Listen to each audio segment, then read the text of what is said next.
Sir Chandrababu Naidu గారు పెద్దిరెడ్డి గారితో కుమ్మక్కయిపోయారు అంటూ ఒక వార్త ప్రచారం చేస్తున్నారు సార్. అంటే మిథున్ రెడ్డి ఎవరైతే ఉన్నారో అరెస్ట్ అయిపోయారు గానీ, ఈ అరెస్ట్ అంతా కూడా డ్రామా. అసలు ఛార్జ్ షీట్‌లోనే పేరు లేదు. ఆ పేరు లేకుండా కావాలని చేశారు. పెద్దిరెడ్డితో కుమ్మక్కయిపోయారు. ఇదంతా కూడా వార్తలు ప్రచారంలో ఉన్నాయి సార్. అసలు ఏం జరుగుతుంది? మరి నిన్నంతా మిథున్ రెడ్డి అరెస్ట్‌కి సంబంధించి వైరల్ అయిపోయింది కదా! అదంతా డ్రామానేనా? మరి మీరేం చెప్తారు సార్ దీనికి సంబంధించి? కొంత గందరగోళం అయితే ఉంది. కుమ్మక్కయ్యాడనేది మనం చెప్పలేం గానీ, కొంత గందరగోళం అయితే నెలకొని ఉంది అనేది మనం చెప్పొచ్చు. ఎందుకంటే ఒకవైపు ఛార్జ్ షీటు పెట్టారు. మరోవైపు ఛార్జ్ షీట్ పెట్టకముందే తెలుగుదేశం మీడియాకి లీక్ అయింది. తెలుగుదేశం మీడియాలో ముందుగానే వచ్చేసింది. మామూలుగా అయితే కోర్టు పెట్టకుండా బయటికి రాగూడదు. కోర్టుకి పెట్టినాక కోర్టు నుంచి తీసుకోవాలి. కానీ ముందే లీక్ అయిపోయినట్టుగా ఎన్ని పేజీలున్నాయి, ఏంటి అవన్నీ కూడా తెలుగుదేశం మీడియా రాశారు. తర్వాత ఛార్జ్ షీట్ పెట్టారు. అట్లాగే ఇతని అరెస్ట్‌కి సంబంధించి కూడా గత కొంతకాలంగా డ్రామా నడుస్తూ ఉంది. సో, నిన్నైతే అరెస్ట్ చేశారు ఆయన మిథున్ రెడ్డిని. సో, ఇప్పుడు ఈవెన్ తెలుగుదేశం పత్రికలన్నీ కూడా మిథున్ రెడ్డే గాకుండా పెద్దిరెడ్డి అక్రమాల చిట్టా కూడా ఈనాడులో ప్రముఖంగా ప్రకటించారు. సో, అయితే ఇప్పుడు ఇంకొక వార్త కూడా ఏందంటే మిథున్ రెడ్డిని అరెస్ట్ చేయబోతున్నారు. కావాలనే చంద్రబాబు తిరుపతి పర్యటన, చిత్తూరు జిల్లా పర్యటన పెట్టుకున్నారు. ఎందుకంటే పెద్దిరెడ్డి కళ్ళల్లో బాధను ఆయన చూడాలి. అందుకోసమే అక్కడ ప్రత్యేకంగా పెట్టుకున్నారని కూడా తెలుగుదేశం మీడియానే రాశారు. 2 రోజుల ముందే ఇది ఖరారైంది. ముందుగానే ప్లాన్ చేసుకున్నారు. మిథున్ రెడ్డిని అరెస్ట్ చేయాలి. అదే టైంకి చిత్తూరు జిల్లాకెళ్ళాలి. ఎందుకంటే ఒకప్పుడు మిథున్ రెడ్డి, పెద్దిరెడ్డి రామచంద్రారెడ్డి చిత్తూరు జిల్లాలో కంప్లీట్‌గా పట్టు సాధించిన ఒక కుప్పం తప్ప అన్ని నియోజకవర్గాల్లో వైసీపీ గెలిచిన పరిస్థితి చూసాం మనం. సో, ఇది వీళ్ళది ఇప్పటిది కూడా కాదు రైవలరీ. 1975 నుంచి యూనివర్సిటీలో ఆహ్, చంద్రబాబు ఎకనామిక్స్‌లో ఉంటే పీజీలో, పెద్దిరెడ్డి సోషియాలజీలో ఉండేవాళ్ళు. పెద్దిరెడ్డి పోటీ చేసినప్పుడు చంద్రబాబు నాన్ రెడ్డికి, అక్కడ రెడ్డి, నాన్ రెడ్డి అనే డివిజన్ ఉండేది. నాన్ రెడ్డికి సపోర్ట్ చేశాడు చంద్రబాబు. కానీ పెద్దిరెడ్డి గెలిచాడు. అక్కడి నుంచి కూడా పెద్దిరెడ్డి చిత్తూరు జిల్లాలో చంద్రబాబుని చేయనీయకుండా ఆయన పట్టుని బ్రేక్ చేస్తూనే వచ్చాడు. ఫైనల్‌గా వైసీపీలో చేరి కంప్లీట్‌గా చంద్రబాబుని దెబ్బతీశాడని చెప్తారు. అందువల్ల పెద్దిరెడ్డి ఎప్పటినుంచో ఒక ఆగర్భ శత్రువు అంటారు కదా! ఆ పద్ధతిలో ఉన్నాడనేది అంటారు. అలాంటి పెద్దిరెడ్డి మీద ఫస్ట్ అటాక్ చేయబోతున్నాడు చంద్రబాబు అనేది అప్పట్లో వార్తలొచ్చాయి. దానికి తగినట్టుగానే మదనపల్లి ఫైల్స్ అనే ఒక కుంభకోణం బయటకొచ్చింది. మదనపల్లిలో అనేక ఫైల్స్ కాల్చేశారు ల్యాండ్‌కి సంబంధించని. దాని మీద పెద్దిరెడ్డిని అరెస్ట్ చేసేయబోతున్నారని అప్పట్లో వార్తలొచ్చాయి. ఇప్పటి వరకు అరెస్ట్ జరగలేదు. అట్లాగే దాదాపు 6,000 కాంట్రాక్ట్‌లు ఈ 5 ఏళ్ల జగనున్న 5 ఏళ్లలో పెద్దిరెడ్డి కుటుంబానికి ఎళ్ళిందని ఈనాడు పదే పదే రాసింది. ఈరోజు కూడా రాసింది. దాని మీద ఇప్పటివరకు ఏం చర్య లేదు. అట్లాగే 400 ఎకరాల పీల్ ఏరియాలలో ప్రభుత్వ భూమిని ఆక్యుపై చేసుకున్నారు పెద్దిరెడ్డి అనుచరులు, పెద్దిరెడ్డి కలిసని చెప్తారు.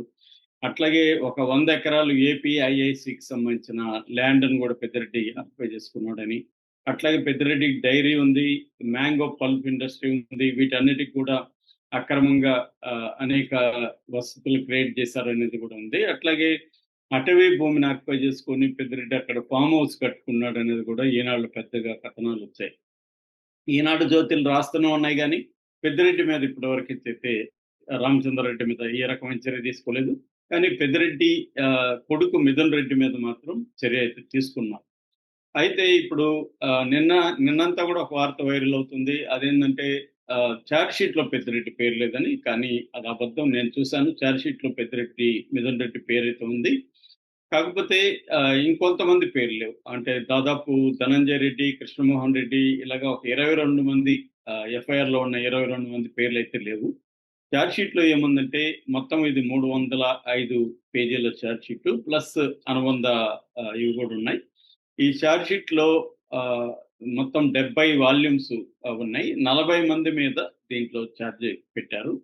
ఆహ్, సో, మనకి ఈడీ కూడా 35 మంది మీద ఉంది. సో, ఇప్పటివరకు ఈ 40 మందిలో ఓన్లీ 12 మందిని మాత్రమే అరెస్ట్ చేశారు. సో, మనకు తెలుసు ఇది కసిరెడ్డి రాజశేఖర రెడ్డితో ఈ అరెస్ట్‌ల పర్వం అనేది మొదలైంది.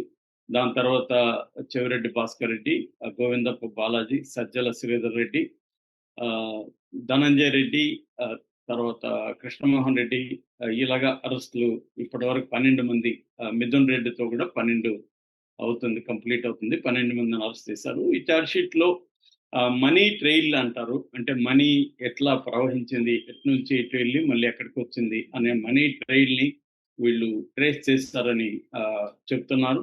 సో, ముఖ్యంగా ఏందంటే ఈ నెలకి 50-60 కోట్లు వసూలు చేశారని, టోటల్ అమౌంట్ 3,500 అని. దీనికి ఆహ్, రా రాజ్ కసిరెడ్డి ప్రధాన సూత్రధారుడు అని చెప్తున్నారు. కొంతమంది ఇంజినీరింగ్ స్టూడెంట్‌లని అన్‌ఎంప్లాయిడ్ యూత్‌ని పెట్టుకొని వీళ్ళని చేశారని చెప్తున్నారు. దీనికి సంబంధించి ఎస్వి రాజశేఖర్ బాబు సిట్ గత 5 నెలల్లో చాలా పురోగతి సాధించిందని చెప్తున్నారు. ఇది ప్రిలిమినరీ చార్జ్ షీటే. కాబట్టి దీంట్లో పేరు లేకపోయినా పెద్ద ఇబ్బందేం ఉండదు. చాలా సార్లు మళ్ళీ అనుబంధ చార్జ్ షీట్లు వేసుకుంటూ వస్తారు.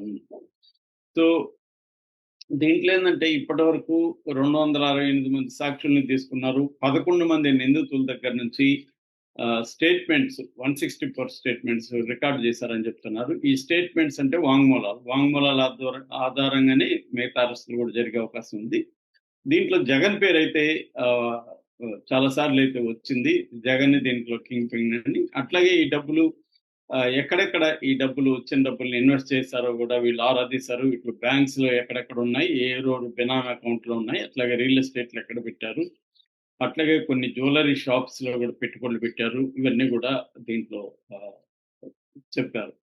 సో, మొత్తంగా దీంట్లో అయితే 16 మంది నిందితులుగా చార్జ్ షీట్‌లో అయితే చెప్పారు. సో, కానీ ఒక వార్త ఏందంటే తెలుగుదేశం కూటమి ప్రభుత్వం వచ్చినాక టార్గెటెడ్‌గా వైసీపీలో కొంతమందిని టార్గెట్ చేస్తుంది, కొంతమందిని చేయట్లేదు. ఫర్ ఎగ్జాంపుల్ కాకినాడలో ద్వారంపూడి చంద్రశేఖర్ రెడ్డి మీద పవన్ కళ్యాణ్ ఎంత ఉద్యమం ప్రకటించాడో చూసాం. అక్కడికెళ్ళి సీజ్ ద షిప్ అన్నాడు, బియ్యం కుంభకోణం అన్నారు. బియ్యపు రెడ్డి అని అతని మీద పెద్ద ఎత్తున పోరాటం చేశారు. మేమొస్తే ఇతన్ని కడ్రాయితో నేను ఈడ్చుకొస్తానని పవన్ కళ్యాణ్ ప్రతిజ్ఞ చేశారు. ఇప్పటివరకు అతని జోలికెళ్ళలేదు. అలాగా కొడాలి నాని ఆయన ఎంతే హెల్త్ అది ఇదని ఉన్నాడు గానీ ఆయన జోలికి కూడా వెళ్ళలేదు. ఇట్లాగే పేర్ని నాని జోలికెళ్ళట్లేదు అని తెలుగుదేశం వాళ్ళే పేర్ని నాని, పేర్ని కిట్టు నిన్న కూడా అరెస్ట్ చేస్తారని వార్తలొచ్చాయి. నిన్న మొన్న కానీ ఆయన్ని అరెస్ట్ చేయలేదు. ఇలాగ తెలుగుదేశంలోనే ఇంక్లూడింగ్ ఏబిఎన్ రాధాకృష్ణ కూడా తగినంత పద్ధతులు, తగిన విధంగా వీళ్ళు వైసీపీ మీద చర్య తీసుకోలేదు. భయం అనేది తెలుగుదేశం డీఎన్ఏలోనే ఉందని లాస్ట్ వీక్ రాధాకృష్ణ కూడా చూసాం మనం కొత్త పలుకులో. సో, అంటే ఒక ప్రెజర్ అయితే తెలుగుదేశం మీద ఉంది. ప్రతీకారం తీర్చుకోవట్లేదని. నిజానికి ప్రతీకారం తీర్చుకుంటుంది గానీ, వీళ్ళు అనుకున్నంత వేగంగా, వీళ్ళు అనుకున్నంత విస్తృతంగా తీర్చుకోవట్లేదనేది ఇప్పటికి కూడా తెలుగుదేశంలో అసంతృప్తి అయితే ఉంది. సో, కానీ వైసీపీ వాళ్ళని మాట్లాడితే నేను నిన్న కూడా ఒక రాజకీయ నాయకుడితో మాట్లాడుతా వీళ్ళేమంటున్నారంటే మేము రెడీగా ఉన్నాం అరెస్టులకి. మాకు తెలుసు అరెస్ట్ చేస్తారని. ఎప్పుడు అనేది వాళ్ళ టైమింగు, వాళ్ళ ఏమన్నా డైవర్ట్ చేయాలనుకున్నా, లేకపోతే వాళ్ళకి మైలేజ్ వస్తదనుకుంటే అప్పుడు అరెస్ట్ చేస్తారు. అంతేగాని ఎప్పుడంటే అప్పుడు అరెస్ట్ చేయరు.